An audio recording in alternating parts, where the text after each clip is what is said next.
Electrocast. Cars say a lot about who we are. It represents freedom for a lot of people. This season on Drive, I'm going to talk to all sorts of different people. I looked at car names. Yes. And yes. I found all the car names that have science or astronomically it's inspired. Crazy. It's huge. It is. Yes, I happen to be CEO of Ford Motor Company. For me, it's all about cars, movement, and our mutual passion for things that get us around. This is Drive, and I'm Jim Farley. Find a fresh take on a fall getaway to Wilmington, North Carolina and beaches. Enjoy hiking trails in a state park, fresh seafood with a side of live music, and fall festivals galore. Then live it up along the Riverwalk in Wilmington's historic downtown. With 3 island beaches, Carolina, Curie, and Wrightsville, and a vibrant downtown, you get the best of the Carolina coast, all in one place. Plan your fall getaway at WilmingtonandBeachesVacation.com. Ahoy there. Nick Cage. And don't pretend like you don't know who I am. What do you say we cut the chit-chat? A-hole. All right, I'm a little tired, a little wired, and I think I deserve a little appreciation. Shame on you! I lost just a little bit of control there, but now everything's cool. Or whatever movies with Wesley and Iris. What up, and welcome to Or Whatever Movies. I'm your co-host, Iris the Virus, and I'm here with my older brother, Wesley. And today we're talking, I can't do the accent. Today we're talking about a surprise entry, NICOLAS Cage movie, The Wings of Hell. a.k.a. Con Air. Not in France. Circa 1997. Not in France? Nope, The Wings of Hell. That's what it was called. I guess con means stupid person in France, and Cameron Poe, despite all outward appearances, is anything but a stupid person. That leads me to my first Con Air segue. Is Cameron Poe a smart person? See, we have to tread carefully here because we did a lot of damage to Italians, the integrity of Italians with our Moonstruck review because we just kept doing the accent. And the Southern accent, see, here's the problem. Many people consider the Southern accent to be indicative of kind of slowness or dumbness, right? But it's doubly compounded, I think, with Nicolas Cage, I think, doing an over-the-top kind of bad one. Oh, so man. he's like... he's killing me with the accent. Just get in the car, honey. Like, I don't know, it's like post Forrest Gump or whatever. And maybe that would lead to him being, I mean, I guess he's smart, right? He's he's smarter than Diamond Dog, who wrote 2 books in prison, and Cyrus the Virus, whose antics are long established legends of penal lore or whatever. Okay, yeah, he does outsmart, so to speak, the other cons, but in a very Gumpian way. It's not coincidence that you brought up Forrest Gump. In fact, there are 3 Forrest Gump comparisons or connections. The first being the accent, which Tom Hanks probably does a little bit better, actually quite a bit better. What are the other 2? Well, let's see. Does it have something to do with his kid that he's never seen until the kid is like 5? Oh, good one. Nope, that's the 4th comparison, apparently. No, his wife's name isn't Jenny. I don't know, man. Okay. Thinking too broadly, I guess. Did Forrest never went through Vegas? No, he didn't. The first one's kind of racist. Oh, obviously. Sorry. Yeah. Bubba O. Baby O, a.k.a. Bubba O. Son. I don't know how I missed that. How can they both be son? How can they both be son? How am I doing, son? You're gonna be all right, son. It's just a Southern thing. So you're saying you agree? Well, I mean, sure. I mean, it's hard to not see Michael D. Williamson as anybody but Bubba, right? And as always with like movies with heavy star power like this one, I looked to Kelly and I was like, "You recognize that guy?" And she's like all scared of being racist. She's like, "Bubba?" Really? What's the other one though? Leonard Skinner. Oh yeah, Sweet Home Alabama, which is the dancing scene. Yep. Actually, it's the dancing scene in both movies. Yep. This is the discussion of how Con Air is actually the action version of Forrest Gump. And our final surprise entry in our special series, Jerry Bruckheimer Month. No, Nicolas Cage month. And you know what, Wes? I have to say, I'm a little duded out. Like, I've got some dude fatigue. We've been watching a lot of dude-centric movies lately, but I'm really glad that you suggested Con Air for Nicolas Cage XL, because I feel like I was missing a foundational brick in the Nicolas Cage structure until I saw Con Air. This is the first time I've seen Con Air. Your first time seeing Con Air. Yeah, dude. For everyone else, it's been a quarter of a century. This is Nicolas Cage as a true blue, bona fide, genuine article action star. Yeah, what did I say? I said first. What was his biggest moment? I thought it was National Treasure, and then I decided it was The Rock. But here, he is The Rock. He's in purest form. He's at like 3% body fat, long established as not only a Jerry Bruckheimer staple, but also as an action star. He is riding the crest at this moment, right? All glistening and stuff. Flying I think high. Also one of his most beloved roles. I feel like I didn't fully appreciate Unbearable Weight of Massive Talent because they featured this scene, and now I know why. The moment when he reunites with Hummingbird and little Casey Poe, like, I just didn't understand the gravity of the moment.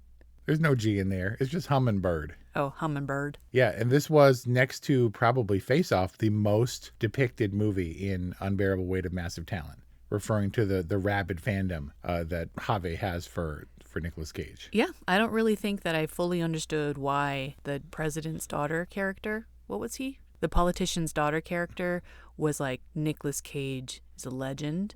Like, I don't think I fully understood that until now. This is also the first time I felt any inkling of sexual attraction to Nicolas Cage. Like, thanks for that tidbit of information. I appreciate you tipping me to the stirring of your loins. When he gives her that smoldery bedroom eye look in the bar in the first scene, I was like, whoa, wait, what was that? Wait, what? What was that? Is that Nicolas Cage? And I was like really surprised. And then at the very end, when he looks at her, this is like obviously a very like mom moment, but when Casey Poe hugs his leg and then he looks at Monica Potter, I was like, oh my God. It was like a sweet love attraction. Yep. He gives her these little knitted brows and the baby blues, and he's all sweaty and oily, and I was like, damn, that's hot. Yeah, but how could you not? She's the glowing, wide-eyed Monica Potter of Counting Crows fame. This is the movie on which Adam Duritz based Mrs. Potter's Lullaby. Yeah, he definitely got all buff and worked out, going back to Nicolas Cage, and got down to like unhealthy body fat weights and sold out the baby oil industry in the desert area of Utah where they filmed probably. But I didn't agree to this, man. This is me relenting to do Con Air. Because it's another Jerry Bruckheimer feature of Nicolas Cage, and I was worried that it was going to date badly. Definitely some non-PC humor here, and I was worried how that would go over, and it's just like a rollicking hillbilly romp or whatever. But then I was transported, surprisingly, back to my young adulthood of sorts. I cannot deny that this movie is fun, however badly it dates. I mean, John Cusack doesn't look back on this movie fondly. John Malkovich doesn't look back on this movie fondly. And I was worried for that reason. But I look back to newly single me at all of, 21 years of age, going to see this movie and just living in the theater. Saw this one 6 times. Summer 1997. Whoa. And talking about Nicolas Cage's kind of the height of his fame, this was the same month that Face Off released in June of 1997. These like on top of the world, man. 2 of his biggest action hits. Whoa. And like all like in the physical specimen era of his life. Yeah. So that he could be accurately compared to John Travolta. Face Off. Also haven't seen it. Yeah. Okay. Well, one day, separate enough from Nicolas Cage Month, we can cover that one. When you're ready and when it's on a major streaming service that we're already paying for. I'm just saying now you can understand why when you proposed Nicolas Cage Month, I was like, what? But no longer. And Con Air is a fitting end to our Nicolas Cage Month series. You're welcome. But hearkening back to glory days, you see the sign at one of the stops, gas is between $1.03 and $1.08. Wow. Yeah, gone are those days. So everybody is fun and everybody is a character, right? Like a cartoon character, and maybe kind of racist and maybe kind of discriminatory or whatever. Did you find this movie to be offensive? I mean, this is a movie that I'm going to dare say suggests that we're endeared to Garland Green's cannibal character.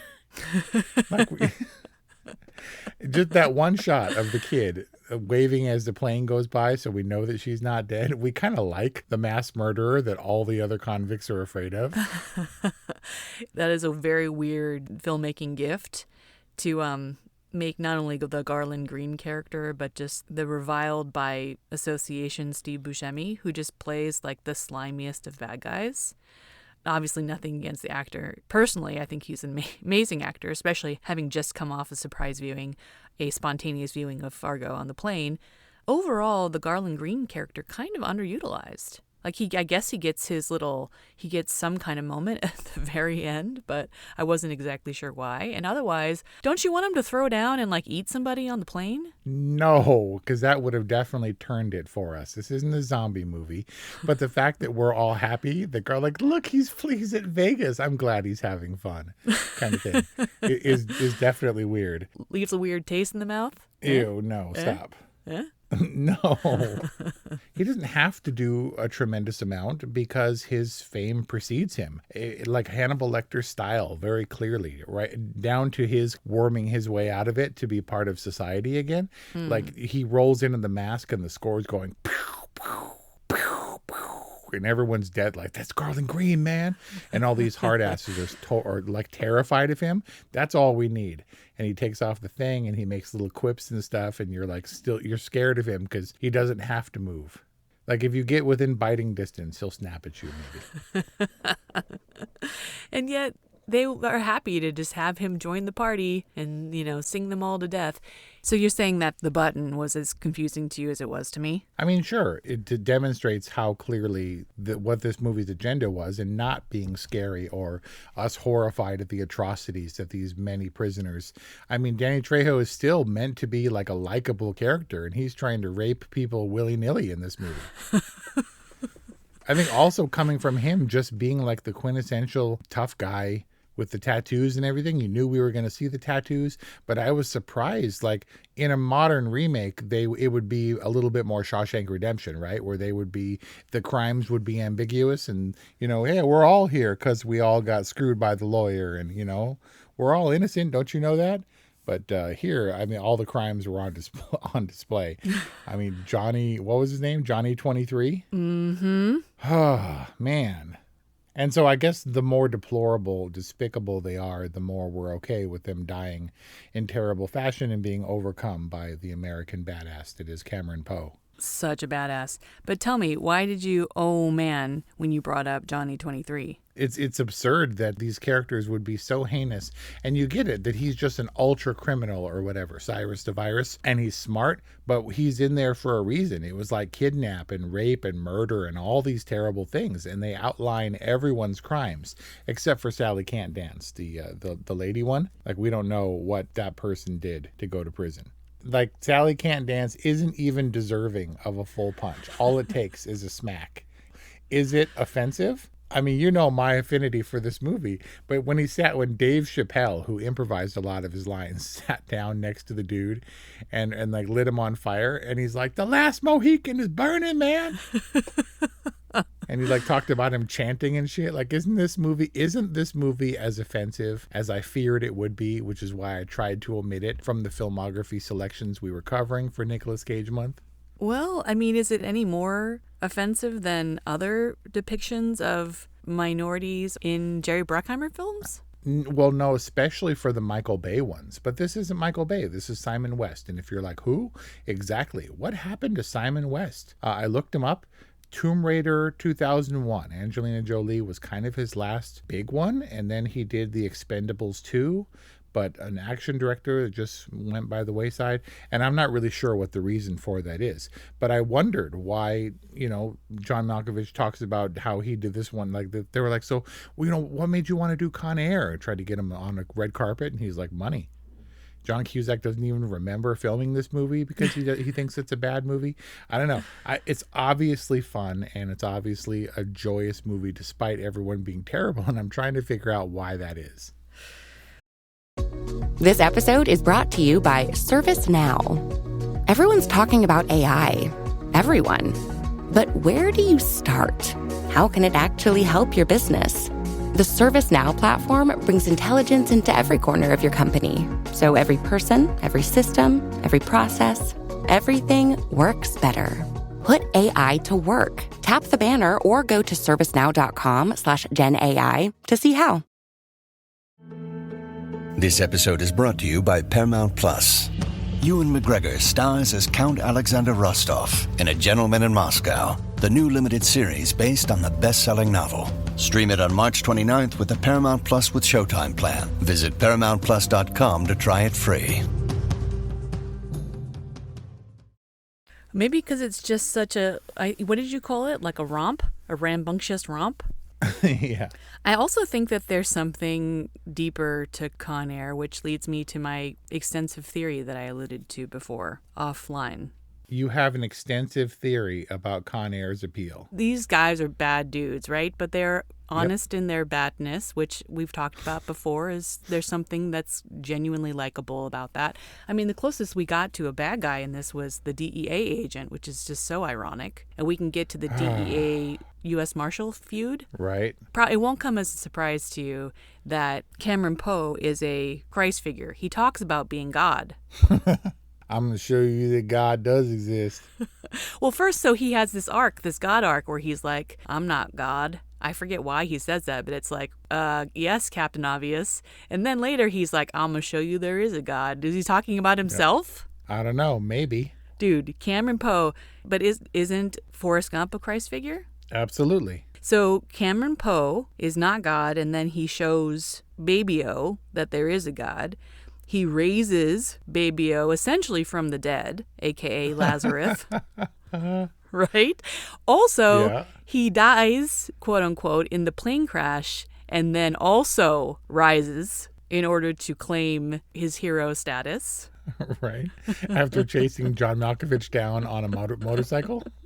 Well, you got to take some creative liberties here. Yeah. And also, Johnny 23, a.k.a. John 23. Am I going to blow your mind here?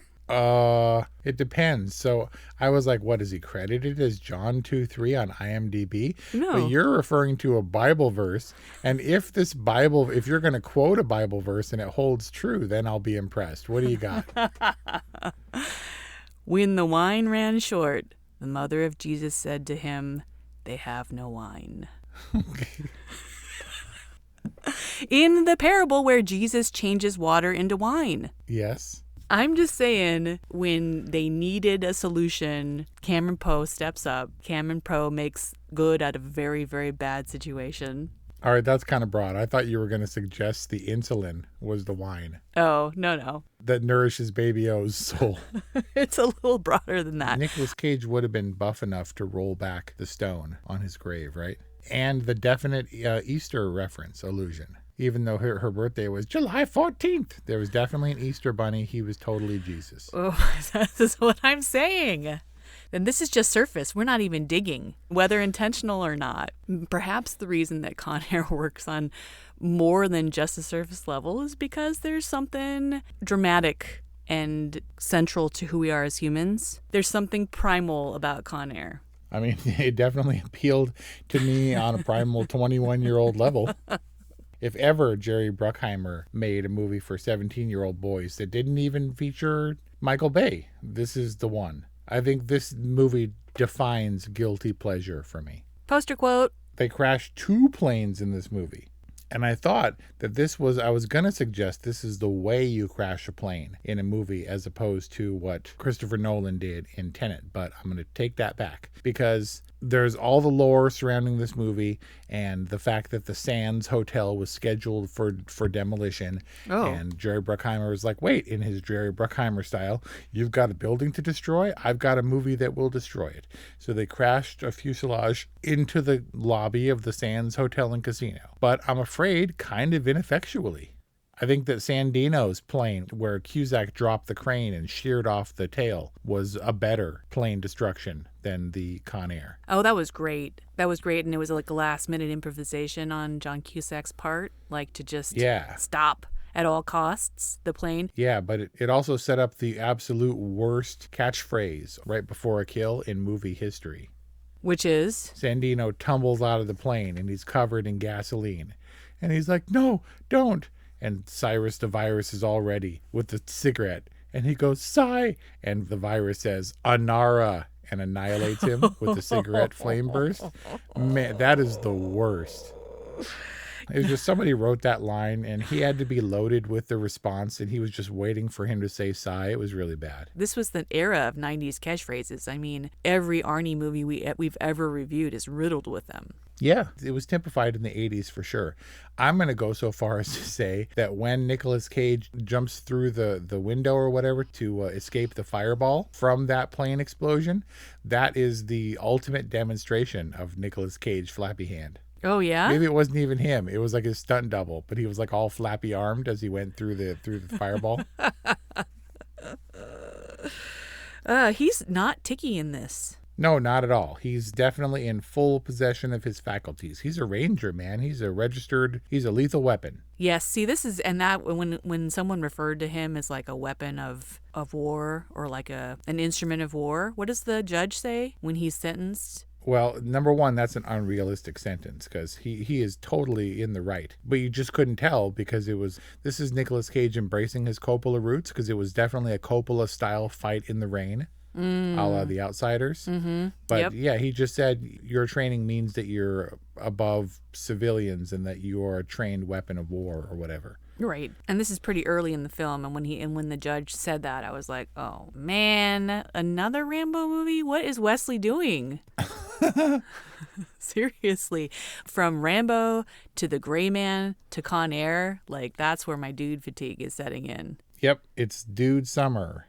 Hot dude summer. Hot dude. Ooh, you added the hot dude. Whatever. With the Gray Man, there's two of the hot dudes. There's Cap and Ken and all the Nicolas Cage. I don't know. The Sean Connery qualifies as a hot dude. Well, he was Bond. I mean, isn't he the epitome of sex appeal? I guess. It was a little bit weird, though, because obviously we know from his intense stare that Cameron Poe can throw down. And Hummingbird was like, I was hoping the Army could help that guy grow up. I mean, I think he did. Was he a wild child? Because he seems pretty calm, cool, and collected in this movie. I think it's all just simmering under the surface. I think that he got organized in the military. All simmering just under the surface, the tough guy. Chicks love that.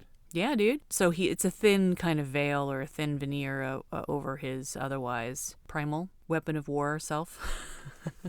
But man, the Trisha Poe, an awfully long-suffering, not beleaguered, we've talked about these wives, the long-suffering, stand by your man no matter what the cost. Why? I mean, she waited how many years while he's in the military? And then she waits another. 7. So she's waiting 14 years for to have a life with this man. Man. That's a lot of time, and being a single mom and raising an adorable daughter, like that's just a lot. But Trisha Poe and Cameron and his buddies and Baby O, they kind of validate this weird prison fantasy I have. Go on. That's the nicest prison experience I've ever seen, where you just like get all fit, you write letters, and the heart grows fonder, and you like... Yeah, and you do push-ups, and you love your celly, and as long as you're not an E-block. I guess not, right? That's where the long-termers are, or whatever. Yeah, or the guy with like 15 years left on set where Billy Bedlam is. Right, exactly. No, Cameron Poe's in the good prison with Bubba. Apparently, and so this is where Brian and I definitely differ. He's like, prison is like his worst fear, which, I think in reality, it's probably like... fair. It's safe for Brian to have that fear, though. The chances of Brian ending up in a maximum security prison. You mean the chances of him surviving in a max security prison? Right, but I don't think he has to worry. It's okay. It's like Kelly being afraid because she believes firmly her death will come at the jaws of a big cat. What? But the likelihood of her, I'm like, fine, have that fear because the chances of you being eaten by a giant cat are pretty slim, like Brian going to prison.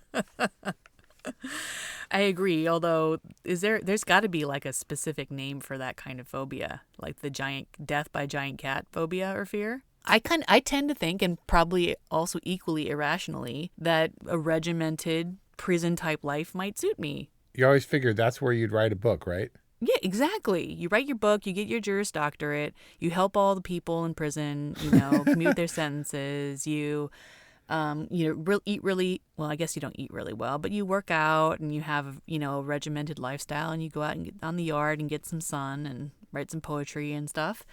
And so, obviously a very idealized prison experience for Cameron Poe, and we have very real intel that it's not quite so nice. Like, did you know that an inmate we know of claims that he can only brush his teeth over a toilet basin? Why is that? You're not allowed to brush your teeth over a sink. I don't know. Prison rule. Yeah, there's all kinds of weird rules. And the danger is real. You can be stabbed by a carrot in prison. But this thing is... So the problem with prison is, in this situation, you got Baby O, who he must have lucked into because they have a real, bromance or whatever. But also Cameron Poe is ostensibly a good guy. He accidentally killed that dude. I don't know that he particularly felt remorse, because I think that the unintentional homicide, what do you call it? Manslaughter. Right, but it's also involuntary. Involuntary manslaughter was well justified, and karma would suggest that he would have as sympathetic and caring a cellie as Baby O. If I were left alone in prison, I'd be fine. You would? No, I'd probably have to see, the problem is in prison you have to align yourself, like it or not. Your best chance for safety is to align yourself with groups based on your nationality. You stick with your race, and we don't have a race. We are outside of a race that we could cling to firmly. We're like a weak magnet on the fridge that falls off if you put too thick a piece of cardboard under it or whatever. It's like we can hang on for a little while, but if you jostle it just a little bit, it's going to wear thin. You mean you can hang with the Vatos for... Right, I can't side with the Mexicans. They'll be they'll be fair weather friends, but if there were a Japanese gang or whatever and it came to a turf war, I'd be hosed. Yeah. You know what bothers me most about Con Air? Colm Meaney and the authoritative Cyrus the Virus Grissom, played by John Malkovich. These are the two elder statesmen of Con Air. Yeah, both younger than me.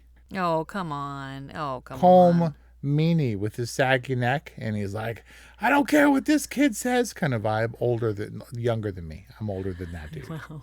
Really? Yeah.